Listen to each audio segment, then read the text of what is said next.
Welcome, ladies and gentlemen. New episode of Myles High Pod. I'm Myles Munroe Jr., your host. And as always, I'm very grateful that you guys chose to be here today. Wherever you're watching or listening from, thank you. Don't forget to subscribe so you'll be made aware of every time we release and upload a new episode. As you know, if you don't know, I'm going to remind you that the vision of this pod is to entertain, educate, and elevate you miles high above your fear, your doubts, and any limitations that you may feel exist, knowing that those limitations only exist in your mind. Okay? So today, I want to... So the topic today, I want to discuss religion versus relationship, right? And in going through what I wanted to discuss, for some reason, whenever I care about this subject, I am reminded about one of the pioneers of gospel rap, right? His name is Stephen Wiley. I don't know if anyone out there remembers Stephen Wiley. I'm an 80s baby, so I grew up, late 80s, early 90s. Stephen Wiley was hot in, I think it was the early 90s. And he had this song called Bible Break, right? And I remember, I think that was, my first gospel hip-hop experience. And I can't even say gospel hip-hop, gospel rap experience. And I had, there was some Bible Break merch. I had a T-shirt and a hat as well. I don't know if any of you guys remember the song, but it went, a part of the song went praise the Lord, for goodness sake, we're all gonna take a Bible break. Praise the Lord, for goodness sake. That wasn't it. My team clowning me right now. But that's old school rap, man. For some reason, I have no idea why I'm reminded of Stephen Wiley when I think of this particular topic of religion versus relationship. I don't remember if it's because he had a song or a rap song called Religion versus Relationship, or maybe his album was named Religion versus Relationship, or at the time my dad was doing a teaching on the subject. But for some reason, around the time that I was introduced to Stephen Wiley was the first time that I heard the term religion versus relationship. And that's kind of what I want my discussion to be. Again, shout out to Stephen Wiley. I think he's still around. I watched an interview of him. He's much older now, obviously, but I think he's still living his purpose in music in some way, shape, or form. But if you get a chance, man, go listen to Bible Break. It's a very old rap song, and at the time it was released, it was hot. So it's just like listening to, any rap song from the late 80s. It has a kind of boom bop feel to it, so pretty old school, and you might consider it to be whack. I don't even know call this my music whack. It was dope back then. So shout out to Stephen Wiley. So I was going over this particular topic, and I was discussing it with my wife, right? The topic of religion versus relationship. And I was kind of going through my notes and stuff. And as I was talking to her, she had this puzzled look on his face, on her face. And, when you're talking to someone and their facial expression when you're talking to them isn't what it should be because of the conversation you're having. So it threw me off, right? So I stopped talking. I was like, yo, why are you looking at me like this? You looking crazy. And she was like, I have no idea what you're talking about. And I said, what you mean? She's like, I've never heard this term or this phrase, religion versus relationship. And it was wild to me, right? Because I feel like this is something that I've been hearing about or discussing a lot, for the majority of my life even. But she's never heard the term before. So, I was trying to figure out okay, how do I want to come at this subject? And she just asked me, okay, so what is religion versus relationship? And I think that's the best place to start, right? because religion deals with like tradition, right? And it's man-made, right? It's a belief system that was made by man that has all of these traditions and rituals that said should be practiced and adhered to by the followers of said religion. And I think one of the things that I always want to point out and remind people of is, when Jesus came to earth, he didn't bring a religion. There was no Christianity faith that he brought, right? He never mentioned Christianity. It was about a kingdom, and he brought a kingdom with him, right? And it's about a king, the kingdom, and his kids, or his citizens, right? And I think he was actually despised during his time. He being Jesus, was despised during his time by the religious leaders of the time. The Sadducees and the Pharisees. Excuse. And it's ironic, right, that Jesus, like, think about it, right? So you're following a religion, right? And the guy that the religion is founded on is physically in the front of you, and you hate him, right? You question everything that he does. You don't like him, and it was always crazy to me to think like you had these religious leaders who profess to be followers of Christ or to love God, and you had God in the flesh in the front of you, and treated him like he was trash. And it just shows, in my opinion, the how tainted religion has always been. Like, religion has never been something I feel was God sent, or has never been something that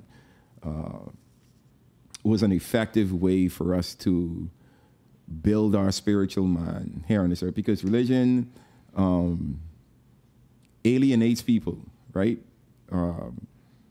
In most religions, there's this: if you don't do this, then you can't do this, and if you do this, then you can't do that. Like, there are all these segregational boxes that they try to put people in, and it makes it difficult for your relationships to be built. Excuse me, because people are so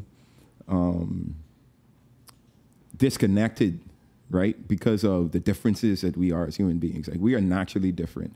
So obviously, there are going to be different skin colors, different dialects, different languages, and all of these things. But religion kind of separates us by these different characteristics. So it automatically alienates individuals, right? And I'm talking about from a global aspect, right? Whether you're from the Western world or the Eastern world, there's an alienation that religion experiences, or it establishes. But relationships, in contrast, is something that is supposed to build familiarity, right? And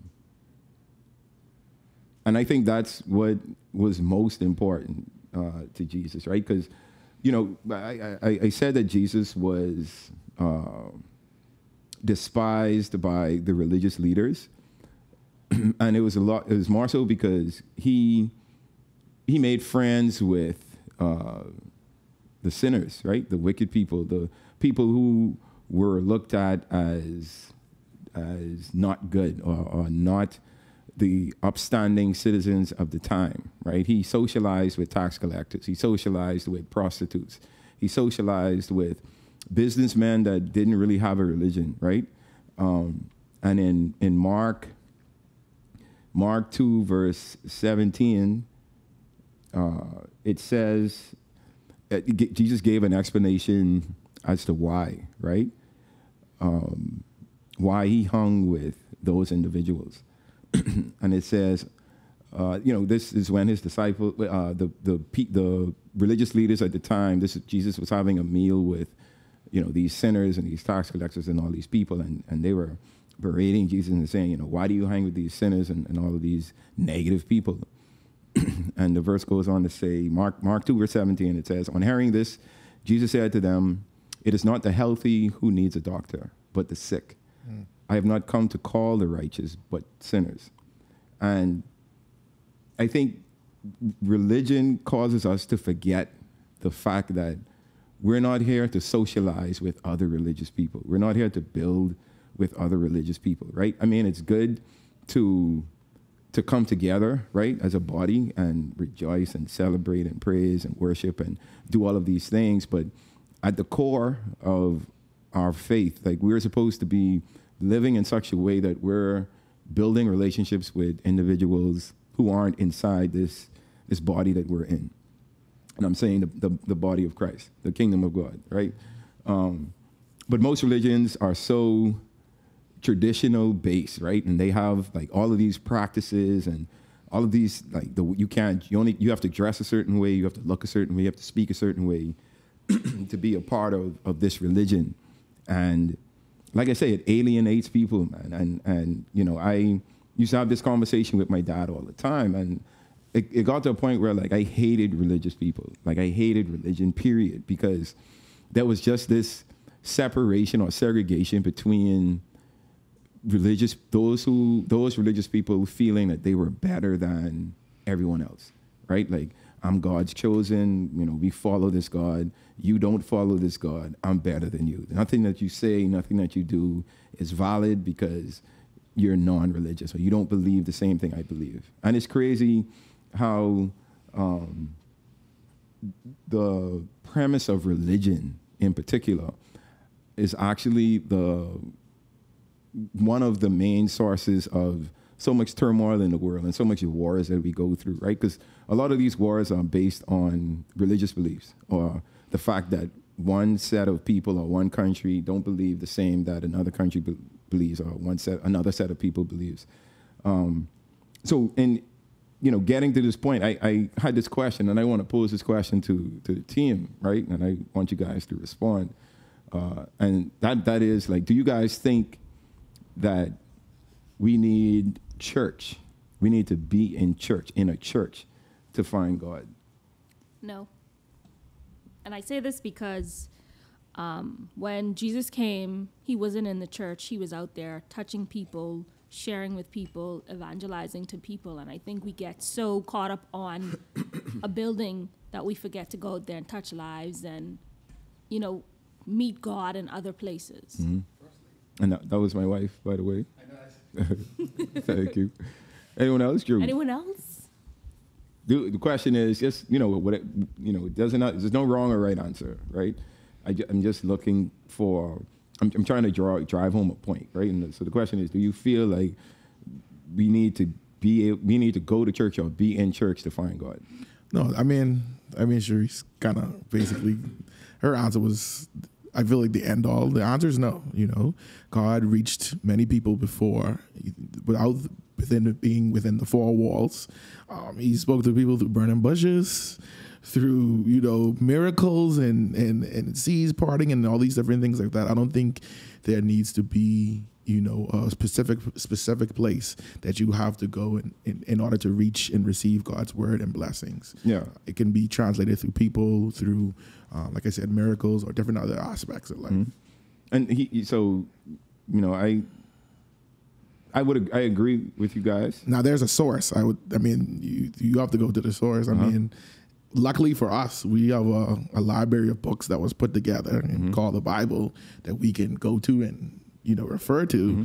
But if you even think about before that was created, you know, how did these people receive the word, etc.? It was not through the traditional way that we see it now. And, you know, but yeah. No, 100%. So I totally agree with the fact that you don't need to go to church, right, or be in church to find God. But let me just start at this verse, right? Hebrews 10:25, it says, not giving up meeting together as some are in the habit of doing, but encouraging one another, and all the more as you see the day approaching. So basically that's the verse telling us, you know, don't neglect the gathering together of the saints, right? So I do think it's important to go to church. And the reason why I pose that question is I don't think church or the body of the church has made it palatable for people to even want to come to church, right? You look at all of these churches that exist, or these ministries that exist, and they call themselves life changers, and they call themselves like these ministries that affect and influence so many lives. But are they really affecting and influencing lives in the way that they should be doing, right? Because are we just playing religion? Are we really trying to build a relationship, right? Because I feel like a religion or being religious has to do more with your connection to a body of a religious body, right? But the relationship aspect is your personal relationship that you develop and you grow and you establish with the spirit head that you believe in. And I don't think you could do both. There's no way that you can be a religious person and build a relationship with God. The mentality of, the fact that, like I say, Jesus didn't bring a religion to earth, right? And I'm pretty sure I'm going to get a lot of flack for this particular episode and this particular topic. Mm-hmm. And I'm fine with that, because usually the more religious people have a difficult time having this conversation than those persons that are have a kingdom mindset and are more relationship based with our belief system. Yeah, go ahead. So a few years ago, well, more than a few years ago, like I said, I'm Anglican. Well, I was born into the Anglican faith, and there was always this kind of talk around the church when we grew up, like the Anglican church in particular, well, that's all I can speak to, we're losing a lot of the younger people.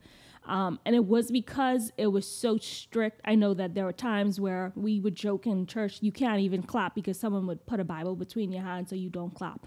So it was all of these traditions and these things that, younger people they want the modern type of worship. They want to be able to sing and, just really express themselves in ways that they weren't allowed to do. And that kind of made a lot of people move on to different churches. So there was this thing with the church losing a lot of young people. And I know I've told you this story a lot before, and I reference it, how I went to church maybe a few years ago, and I was sitting in the pew, and this lady came up to me and she was like, "Hi, yeah, you could get up on my seat, please."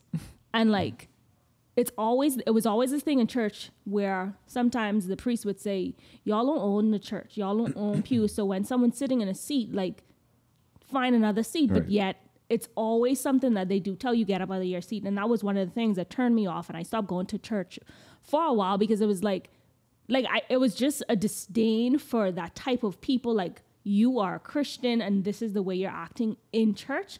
And it was just a turn off. And I think a lot of younger people can speak to this. Like, it sometimes doesn't feel like there's a place for young people or people with a different mindset than the ritualistic religions.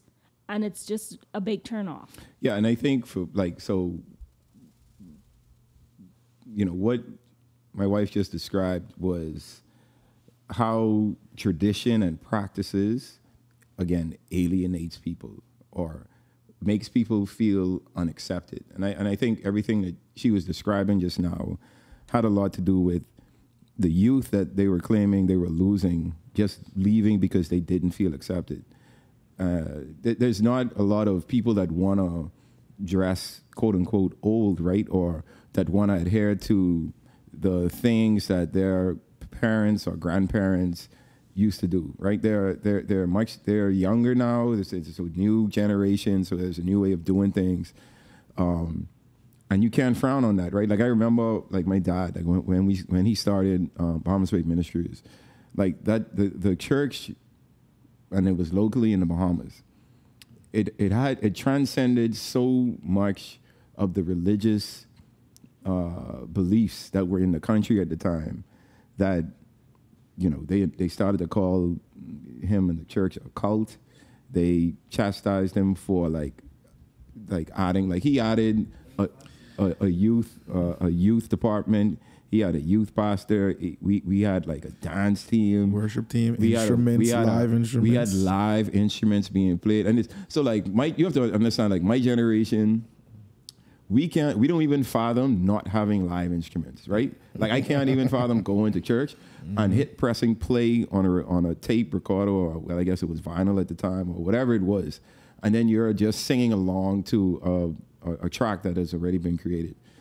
You know, I was, you know, the church that I know and the praise and worship that I've grown to love and I've grown into has always been live instruments. And the fact that wasn't a thing in the past, like, it's crazy to me, right? But just think about trying to usher that into an entire country, right? And just kind of being not accepted and being pushed aside by the elderly leaders in the church industry or the church world here in the Bahamas, because my dad was trying to do something new, right? He was in the new generation, trying to incorporate the things that he liked, the things that he was skilled at, into the ministry that he wanted to create, and how much that rubbed the then religious leaders at the time. Not everyone, right? Because you had those religious leaders that gave my dad and you know, he had a group at the time, the Visionaries, gave them the platform to perform and to show their skills, right? But at the same time, you had those that didn't think that, you know, the type of music that they were singing and the type of lyrics that they had was considered Christian lyrics or good music. Now, if you've ever heard like one of the songs my dad did or sang or, you know, wrote, it's literally like one of the songs' name is the name of the song is literally "Living with Jesus on the Other Side." You know what I mean? And it's like crazy to me how people would look at that or listen to that and be like, "Oh, it's not a gospel song. It's not a Christian song." And you know, I only can imagine. This is me, you know, in today's time, in my generation, with the mindset that I have, saying that I don't understand that. But, you know, I can imagine like my dad's parents or his grandparents and those much older than him at the time, just thinking, just probably not even listening to the words, but just listening to, I guess, the aggression of the music, at least what they, I guess, would call aggressive music, and just saying this is not what Christian or gospel music should be. And it just creates segregation, man. And I feel like the importance of relationship is way, or should be way more higher than any religious belief or body, any religious body. I think, you know, my dad always used to tell me, you should always reduce everyone to being a human first, right? Regardless of their belief system, regardless where they come from. Like, we're all humans. So we should try to establish relationships with each other from a human standpoint first. And then we're able to encourage and influence and impact people on multiple levels. And I think that's where the relationship aspect of it should come from, and not focusing too much on the religion and the traditions and these practices that have been established. But we also have to remember that you don't have to go to church to find you don't have to go to church to find God. You can build a personal relationship with Him on your own. No, 100%. But I think going to church is important, though. I still think important. Gathering together with like-minded people is important. But again, you have to find the right community that, you know, you speak the same languages, you have the same definitions, you communicate on the same level. And that's the aspect of relationships that builds the religion. I think the relationship should be the foundation of, for lack of a better term, the religion, right? But I don't like to use the term religious, any of that. I just think it's a mindset and a kingdom mindset at that. No, but when I speak to relationships, I'm talking about your relationship personally with God. Like how we have a lot of Christians or religious people who go to church every Sunday, but as soon as they walk out of church, they don't have a relationship with God. You know, that's what religion has done, right? Religion has taught us, like, you come to church to be saved, or to show yourself saved or to be a Christian. And then on Monday, you gotta make do between Monday and Saturday to make it to the next Sunday so that you can, be saved and could show yourself saved. And I think, again, the personal relationship, the us gathering together on a Sunday or whatever day it is that you attend church, that should be able to give you enough insight and understanding to live the rest of that week out, right? And or to push you to search a little deeper into your personal personal spiritual relationship with God, so that you can develop that.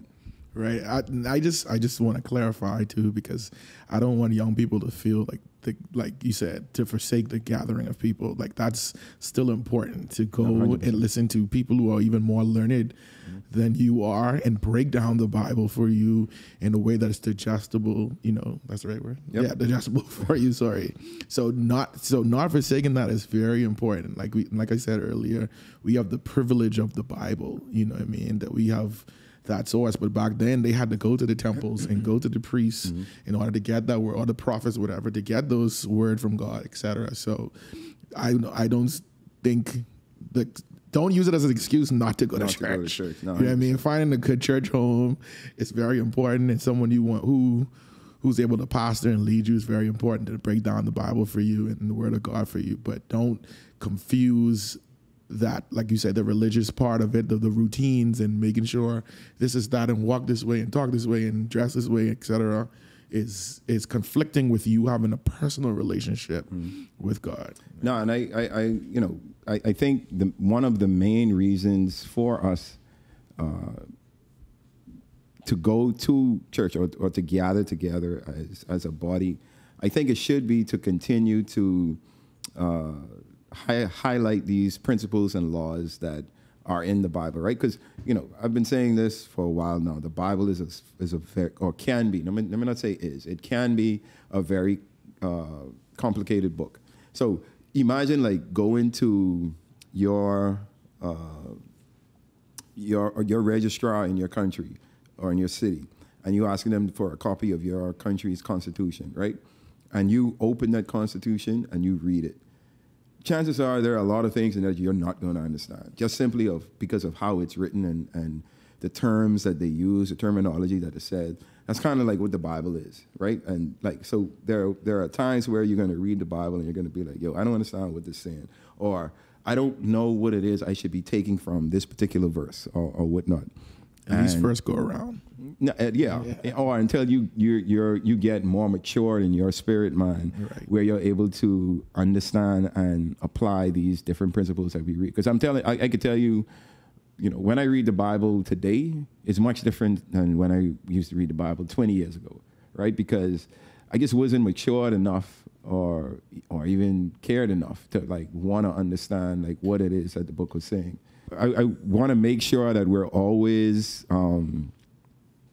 focused more on the relationship aspect of things than the religious aspect of things. And again, I know but there's so many religious people. I see comments and messages and we get calls from religious people. Let me not say religious people, from people, right? And they have problems with the way that we do some things, right? And that's always been a thing for our ministry and for myself personally, right? Because you have a lot of old school Christians, old school religion, and they are set in their ways. This is the way that we are supposed to live and how we're supposed to do it or whatever. So, something as simple as wearing earrings, the way we dress. A good example is I was having this conversation with a friend of mine actually the other day, and he and I are around the same age, and he is a part of a church, and he was speaking at his church one day, and he said that he put on a 3-piece suit to speak in the church. And I was like, yo, you had to be uncomfortable because I have never seen him in a suit ever, right? And he was like, yeah, but I felt like I had to do that so that I could appease, the leaders there, because I didn't want them to talk bad about me. Those are his words.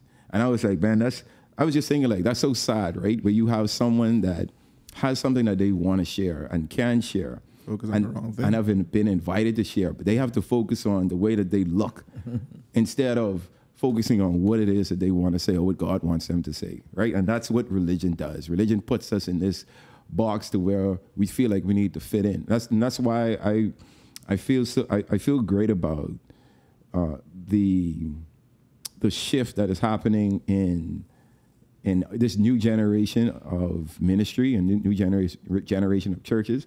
Because one thing I do agree with is the fact that people are doing what makes them feel comfortable. Now, I don't agree with everything that's happening, right? Because I think there are some things that are being missed. But something as simple as like the way that you dress and how you're presenting yourself, I don't think the focus should be in that. If dudes want to wear braids, if they want to lock their hair, if they want to wear some funky hairstyle, like I don't think that should deter them away from attending a church, being a leader in a church, being able to present at some point in a church or on the platform. What if I'm a young lady, I won't wear, well, I won't put on the ladies, but I won't wear my same club dress that I wear at the club at church too. You got to draw the line. Or the guy, I was say it's perspective.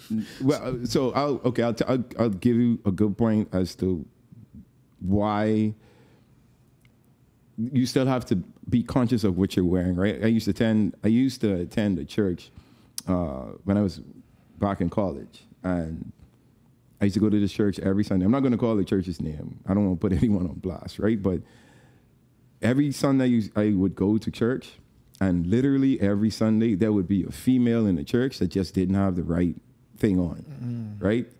Because it was distracting. So instead of me paying attention to like what was happening on the stage, like I would be distracted by like these females and like what they was wearing. Because bro, some of they fine, bro. They bodies, they thick, bro. So for me, it was like, I literally made the decision. I was like, yo, I can't come to this church anymore because I am on these. Causing a stumble. Yeah, bro. Like it's not an environment that I want to put myself in because of what I'm trying to get out of this ministry, right?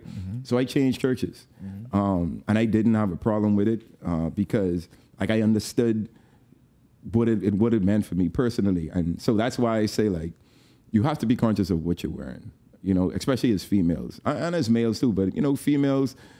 You have to be conscious of how you're presenting yourself so that you're not becoming a distraction.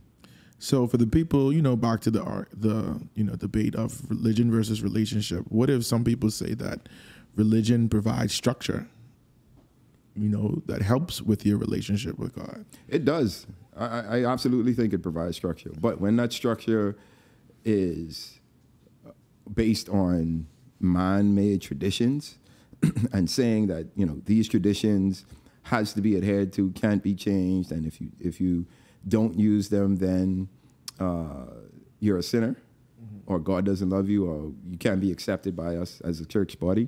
That's where the issue lies, right? And I'm not talking about those situations where you're creating or committing an actual sin, right? I'm just talking about like Cherie said, there are practices. Get it right. So I said Cherie. She's correcting me, saying my wife. She's saying, please get my adjectives right. So, like my wife said, her church, like there are so many practices and things that they do to where if you're not doing them, you're viewed as incorrect or in the wrong, right? And like, so those are the things that I'm talking about where religion alienates people. We all need structures in our life. We need structure. We need to be able to discipline ourselves and align ourselves in a way where we're submitting to some type of authority, right?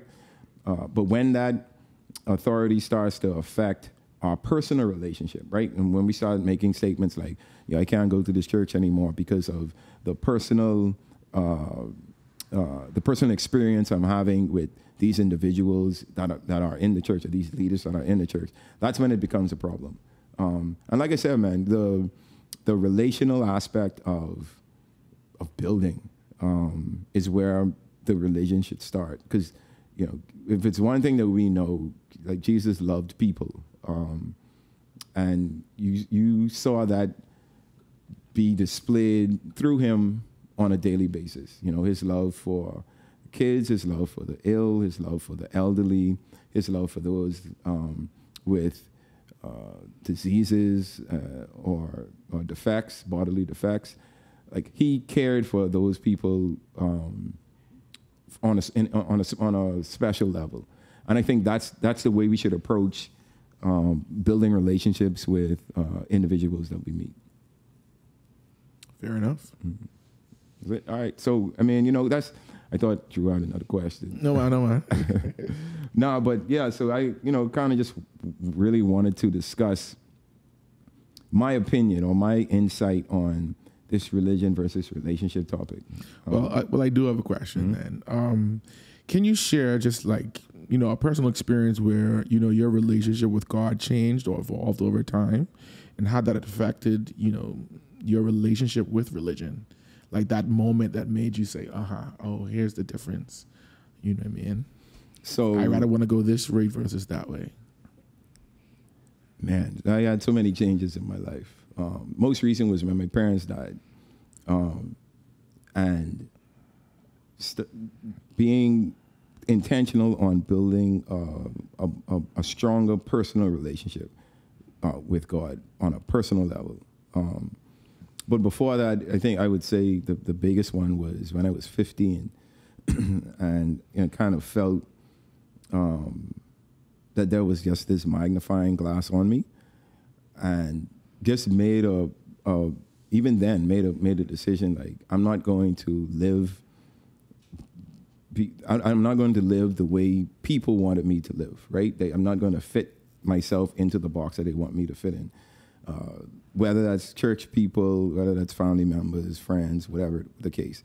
But I wanted to be able to establish and build my own relationship, spiritual relationship. So I think it started for me at 15, but it's transcended since then. And each time it's gotten stronger, or I've gotten closer, or I've matured in my spirit mind. Because there was a time, like when I was younger, I couldn't fast. Right? Mm-hmm. Like, fasting was super difficult. I'm talking like for 2 days. It used to be difficult. But now, like 2-3 weeks is it's not an issue, because now I understand like the process that has to happen from a mindset standpoint, right? From a spiritual level, because you can't just jump into a long-term fast, right? That's something that you have to prepare your mind, spirit, and body for. Mm-hmm. But unless you know that and understand that, like, it's always going to be difficult for you. So I think, like, the relationship aspect of it helped me to gain that understanding. So that's why I'm way more focused on the relationship building more so than the religion. Right, but just speaking to a specific moment where it's like, oh, I can't lean on religion. I actually have to lean on the relationship part. When my parents died. So is that, and this is me assuming, is it more so because you had such earthly spiritual parents? No, 100%. That you lean on their foundation. Yeah. So it was more so, and I mean, like, my old man was a crutch for me, right? Mm-hmm. Whether that's a good thing or bad thing, like I didn't have to, and that's in, you know, my personal life and my professional life and my spiritual life. Mm-hmm. Like I never, let me say I didn't have to. I never took the onus and put it on myself to do certain things, like, while him and my mom were here.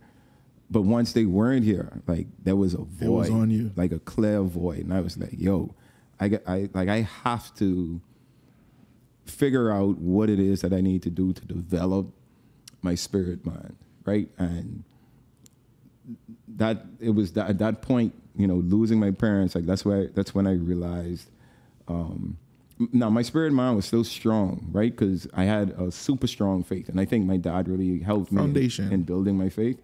But in increasing it from that point, it definitely came after they died, for sure. Yeah. Fair enough. Yeah, man. And you know, it's never. There's never not a time that I'm not evolving my spirit mind or evolving my relationship with God. And I think it comes in many ways. Like even my wife and I, like even our spiritual relationship, right, together has grown because of the studying that we do together. We read the Bible together. We watch teachings together, and we talk, right? We literally have conversations about what it is that we're hearing, reading, feeling, and all of that. And we have like positive debates. You know, I think it really helps our relationship because I'm able to understand like how she thinks, how she feels about things, and vice versa for her to me. And then we're able to like build our marriage belief together and I'm able to kind of lay a solid foundation on how we're going to move forward in our spiritual relationship as well as our physical relationship. Right. So kind of to switch it up, right? Since we're having this discussion, can you speak to someone, because even you talked about earlier when you guys first got together and her kind of getting like, I don't say not blindsided, but like, oh my goodness, this kingdom perspective is a bit different than what I had before. You know, if you could speak to someone who's going to church, you know what I mean, in that religious path, you know, they go to church every Sunday, but then they feeling that they don't have that connection. What are some steps to building that relationship with God? Obviously, you got the Bible thing, but like, if you could kind of break it down to like I don't know, let's say step-by-step process, but what are ways that you can build that relationship with God? I don't think it's a step-by-step process. I think it's different for everyone. But I think the first thing that you have to do is you have to be eager to build that relationship. Because, you know, you could say you want to build your spiritual relationship, and that's just you saying something. But you have to put work and action behind that, right? And that comes with seeking, right? So you have to eagerly seek without ceasing, right? And that's reading books, listening to teachings, audio. Like we have so much podcasts on the topic now that you could listen to. Myles High Podcast being one of them. But you know, shameless plug. There's so much content out there that you're able to digest in the ways that you want to digest them, right? Because all of us learn differently, and I think because of that, we should be open to these different platforms that allow us to learn, like not just going to church, right? But being able to seek outside of church and build those relationships outside of church. So I think the first should be like you have to make the decision that, okay, I want to grow and build my spirit man and build this spiritual relationship. And then two, you have to find avenues and information and platforms that you can use, that you can learn from and gain understanding from, so that you can apply yourself. And, you know, as you continue to do that, you'll see your spirit mind continue to grow. Yeah. All right, man. You know, so hopefully this was a great insight, some good insight on this topic of religion versus relationship. Because it's something that I feel I want to continue doing. We'll probably, you know, come back to this at some episode or at some point in the future, because it's a never-ending discussion for sure. And that brings us to this next segment of the podcast, which is the milestone. As always, you know, I think that me being able to leave what I call milestones with you to take it in and you know, think it over and apply it in ways that, you know, you want to your life. I think it helps. It helps everyone, right? Because I think we all could use a little encouragement in our day-to-day lives. And today's milestone is super simple. I want to say that at the simplest base of everything that we do, I think we need to reduce everyone to a human being. We're all humans, right? We're one human race, regardless of color, regardless of location, regardless of ethnicity. Like, we're all human beings, and I think reducing everyone to a human being first, it puts all us on the same level, right? No one's better than the other. No one is, there are no segments or segregations within that mindset of reducing everyone to human beings. I think it's important that we do that. I think it's important that we do that so that we don't criticize or point fingers at individuals that may be different in any and every way, because God made us all, and God made us all to love. And I think the first thing that we should do is love. All right? So that brings us to the end of this particular episode. I trust you guys enjoyed this. I know I did. I think I said a lot. I can't wait to go back and listen to it. I actually go back and listen to all of these episodes because I even gain a new understanding listening to me. Right? Crazy. But nah, man, you know, as I always say, the purpose and vision for this podcast is to entertain, educate, and elevate you miles high above your fears, your doubts, and any limitations that you may think exist, always knowing that those limitations only exist in your mind. All right? So until next time, you guys stay blessed.